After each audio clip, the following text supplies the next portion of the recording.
All right, so week two, just want to breeze through these stats real quick for you. And I want to give you just a brief explanation of what you're looking at. So match efficiency is the number of matches or the percentage of matches you won. Win percent is the percentage of games that individual games that you've won.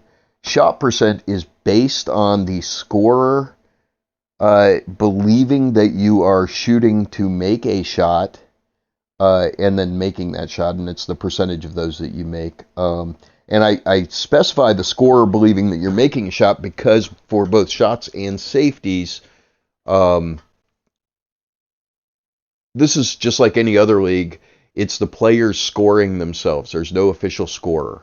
There's just, hey, can you keep score on this match? And they track every shot. And so, for example, I had a shot in this one where it would have been a really bad, really difficult back cut.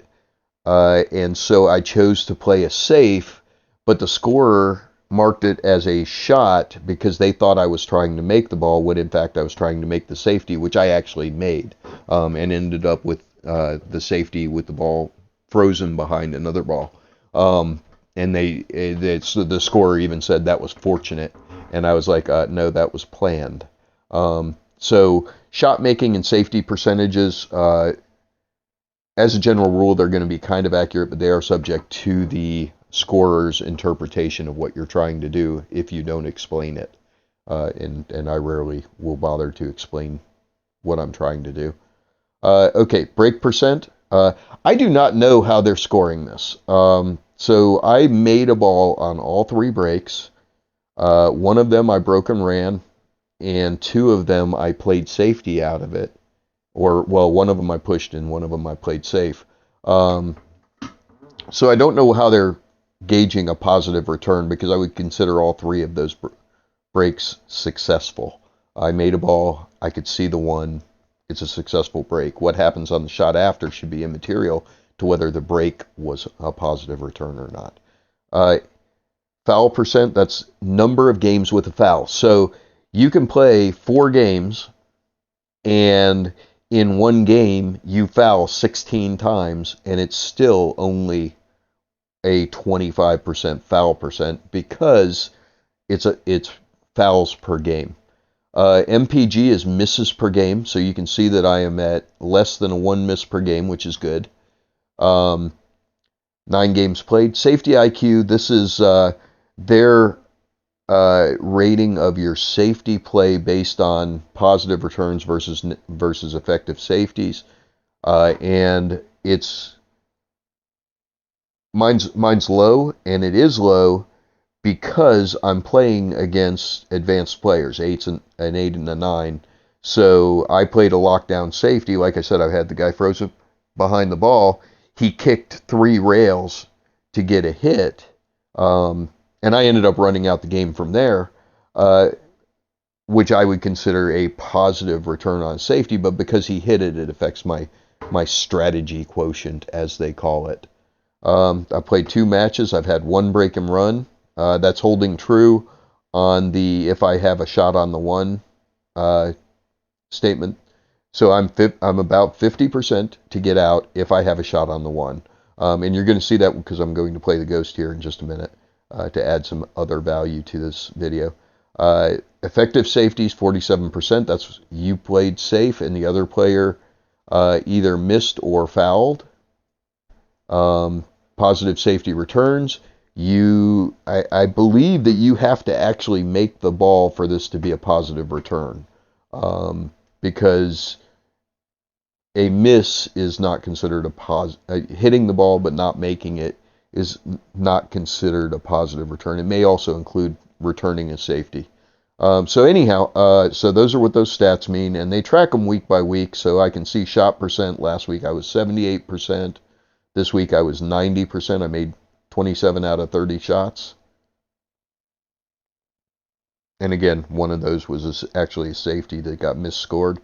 Break percent went down. I'm not sure why it went down. I don't know how they're saying that's a positive return. Foul percent went way down. I had no fouls this week. Safety effective went up from 44 to 50. I played 6 safeties. 3 of them were considered successful. So those are my stats after 2 weeks of play. All right, so let's get over to the table and let's play the ghost. All right, so starting off playing the ghost, race to 7, made 2 balls on the break. You know, I talk about, you hear me say that there's often one ball that's kind of the shot that if you get it, you're going to get out of the rack. And here, it's getting from the 2 to the 3. That's actually a problem. You don't want to shoot the 3-7 combination if you don't have to. So, and the 9 is blocking the upper right corner. You don't want to shoot the 3-9 combination here. So I'm going to play this forward off the 2 and play for the shot in the side pocket. The key there is getting past the 9. So I hit it hard enough to get there, even if it brushes the 9, which it did. And then 3 in the side. Okay, I get a little straight on this 5. I have a choice. I could draw and play the 6 up in the corner, or I could follow. I decide to follow. I'm going to put some English on it. I'm comfortable with this shot. Even if I get too far, that 6 is close enough to the side that it's makeable from pretty much anywhere. Just put the 6 in. Now, this shot, some players would play this with bottom left-hand English to get on the 8. I personally am totally comfortable with going around the table with follow to get on this 8 in the corner. Straight shot, drawback for the 9. Fairly easy. Little bottom English with just a little bit of left to help it off the rail. And straight in shot on the 9. And I get out, it's 1-0. So real quick, let's talk about the rules that I'm playing. I'm playing the standard ghost rules. One's racked on the spot. Ball in hand no matter what happens on the break. And then I'm racking the 2 on the bottom.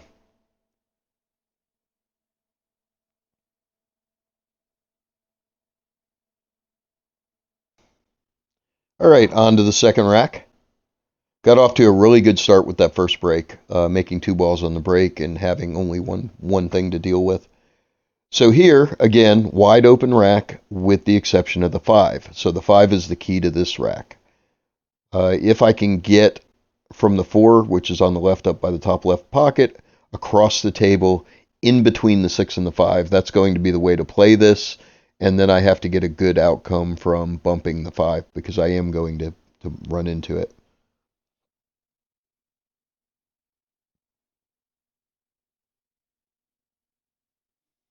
Okay, so this is actually a little bit fortunate. The 2 did not have that top right corner, so I had to shoot it in the bottom left. What I mean by fortunate is my speed was just enough to get past the 7.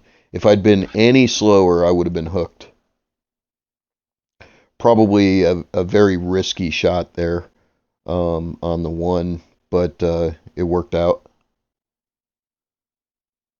I think that maybe one of the issues I have. Oh, by the way, something's going on outside.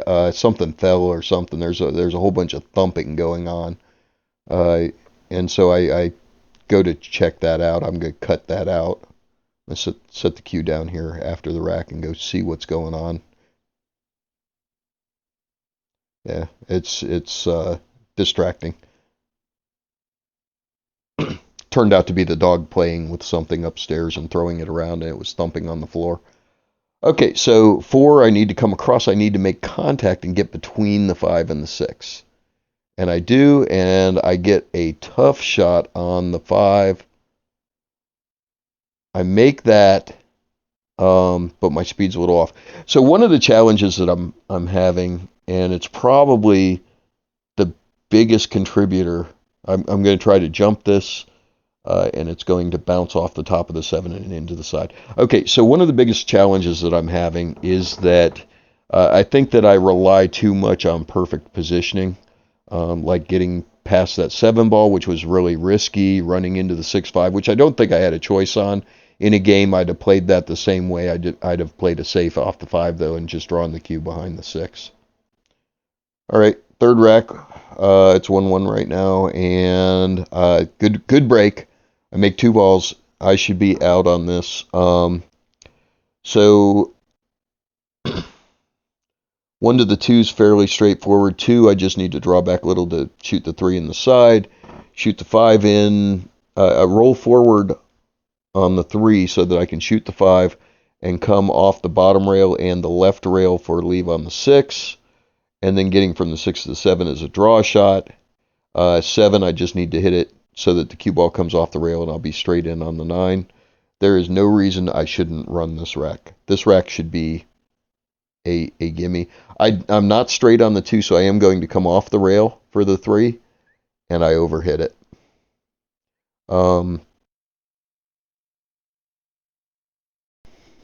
So I did overhit this. I should have not tried to go across the table. I did, so I'm going to have to shoot the combination. Make the combination. Okay, now for this 3 I'm going to hit, I'm going to want to come off 2 rails, the bottom right rail and the bottom left rail, to get my leave on the 6.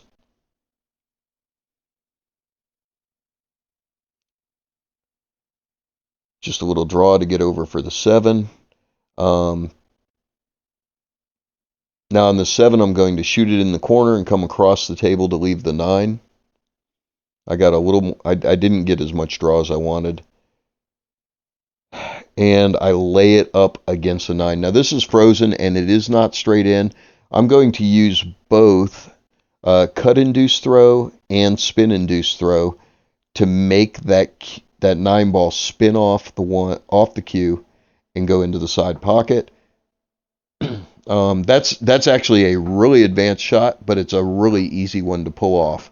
It's more about knowing that it exists and how to play it than it is actually executing. Actually executing it is pretty easy. It's a shot worth knowing. I'll probably show it in another video and do that as a shot that we tear apart and talk about how to make. Okay, 2-1. So I get 1 ball on the break. I make the wing. This table is completely spread out. There are no obstacles. I should be out on this pretty much every time.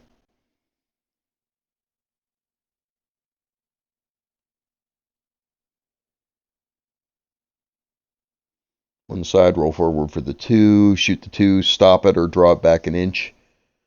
For the 3, shoot the 3, just hold, bounce off the rail and leave the 4 in the side. Use the 4 to position on, the 4 is going to give me natural position on the 5. 5 is going to be, 5 to the 6 is fairly straightforward because the 6 is so close to the pocket, so it's going to be just a little bottom right hand English to get out to the center of the table. Roll forward off the 6 for the 7. Now you could do the 7 from either side. If you end up closer to the rail than the 7 is, then you draw over for the 8. If you end up out, then you just bounce off the rail for the 8. The 8's down by the 9, so it's just a little follow shot to get on the 9. Yeah, this should be a run every time. I did get a little longer than I wanted, but I really didn't care because of where the 6 is. It's an easy enough shot from anywhere on the table. I did deliberately play to the rail. That was top right English to throw it into the rail so that I would get...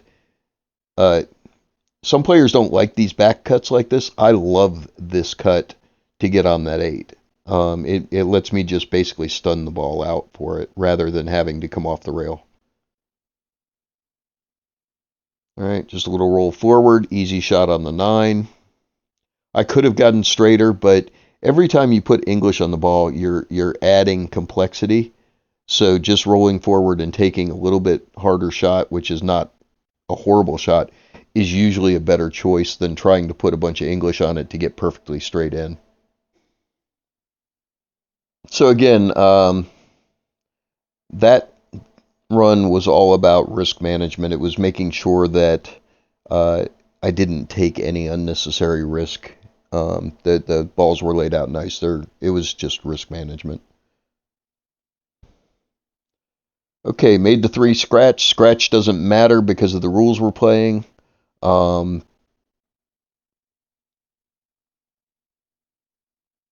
Again, pretty nicely laid out. Going from the 7, getting good position on the 7 to get on the 8 is the key to this rack.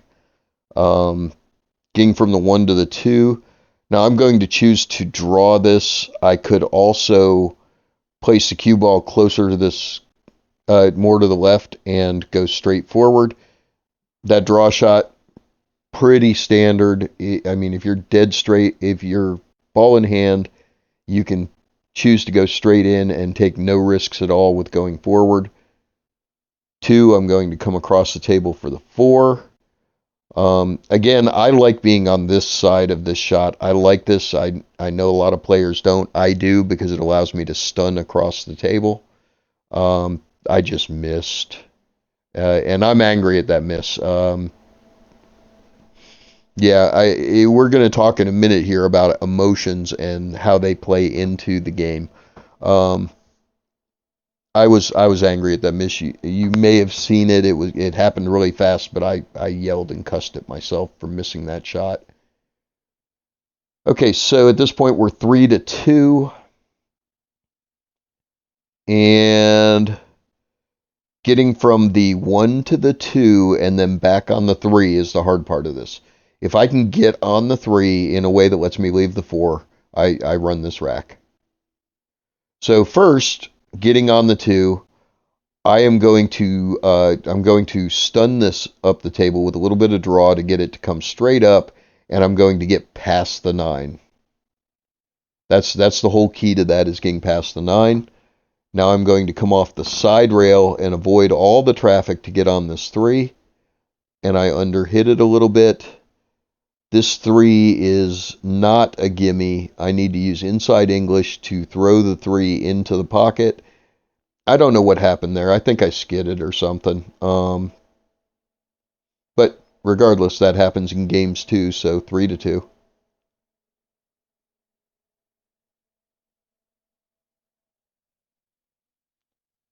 On to the next rack.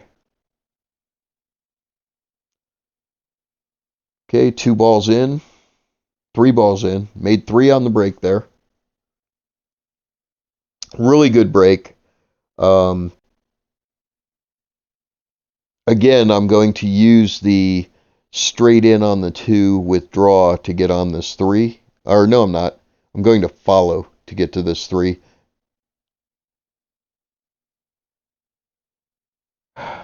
The 8 ball is the key to this rack. I'm going to have to get down there near that top left corner as you're looking at it, from the 6 to get on the 8. So I'm a little annoyed by the last rack, but I'm still okay. Pocket the 3. I get almost straight in on this 5, which is actually good because I'm going to be able to draw up and get my angle on the 6.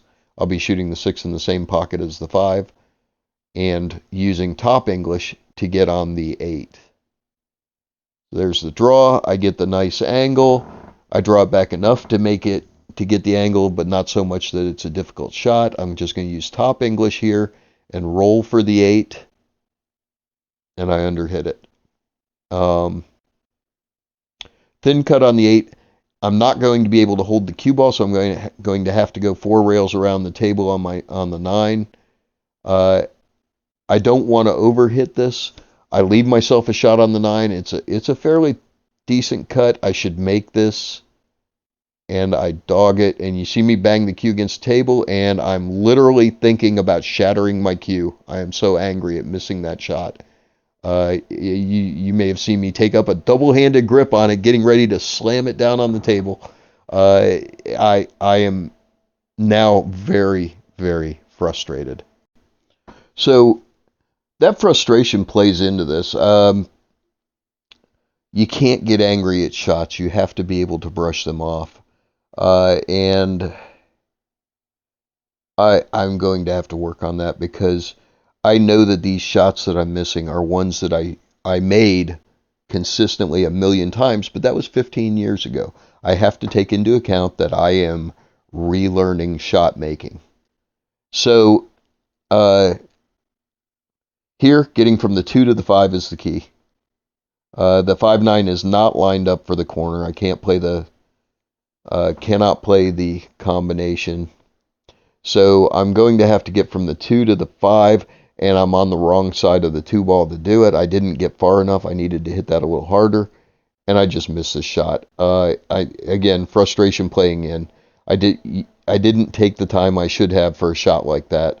Force following around from that kind of shot is a shot that you should be able to make, and you should practice. I was just frustrated. That's the only answer to that one. Okay, so here, getting from the 2 to the 3 on the right angle to get to the 5 is the key. The rest of the table is fairly straightforward. The 7, I'm going to want to play that in the corner on the top right. I'm going to want an angle for the top right because the edge is over the side pocket, so staying out of the side gets interesting there. Okay, I get a good angle here. I'm going to be able to just roll for the 3. As long as I don't hit it so hard I'm behind the 9, I'm fine. Now I'm going to come off 2 rails with top left. And I'm going to hit that hard enough deliberately that I know that 8's in play. So I'm going to hit it hard enough to make sure that if I do hit the 8, I'm going to come out for the 5. Now I'm kind of straight on this. I'm just going to roll forward for the 6. And now I'm going to be dead straight in. I don't know what it was with me in getting straight today, but I did. So I'm going to play this off the rail to let the cue ball come up for the 7. This is that same stun shot, but I have to hit this really hard to get across the table. I'm going to end up trying to roll forward to get on the other side of the 8. 7 bobbles in the corner. I don't get the leave on the 8. Yeah, so didn't work. Tried it. That's what I get for leaving myself a long shot like that. All right, next rack. That all happened because I got straight on the 6 and couldn't get up on the 7. Okay, so I made the 1 in the side. The wing ball did not go, which is unusual. I must have racked that a little loose or a little crooked or something. All right, so 2, 3, 4 are together up there. Then I can use the 4 to just roll straight up the table for the 5. Fairly standard. 5 in the corner. The 6 goes either in the top left or in the side. So I do have the choice of either one. I'm going to most likely, I think I choose the side because getting from the 5 to the 6 in the side is fairly straightforward. Okay, that was risky. I should have used a little bit of left-hand English to make sure the cue stayed under the 9 rather than going across it. Got away with it. Okay, all I've got to do is stop this for the 7.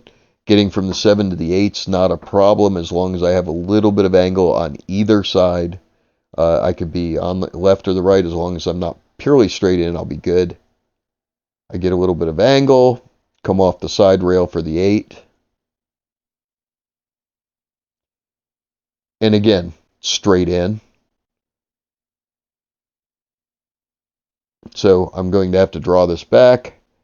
Now the good thing about a straight in draw is that if you hit it straight, it's going to come back along the line of your cue, so you can tell exactly where it's going to hit the rail. That side pocket, although it seemed like it was dangerous, was only dangerous if I missed that shot. All right, so I think we're 6-4 now. I just ran that. I'm looking for another run. I have not given up on this rack. I did lose 2 racks to frustration. Which I've definitely got to get under control. And that will get much better as I get better control of this. Okay, this rack ends up a little weird. So the 4 is a problem ball. I'm going to have to get into the side pocket on the 4. I'm going to have to break the 6 out when I shoot the 4, or the 5, either one. The 4, it's better to break it out on the 4 ball because then I've got the 5 to recover if I get a bad leave. Um, so I'm just going to shoot this in. I'm going to leave a good angle to come up and bump the 4 ball. Or, I'm sorry, to shoot the 4 in the side. I don't want to bump it because it does have a pocket.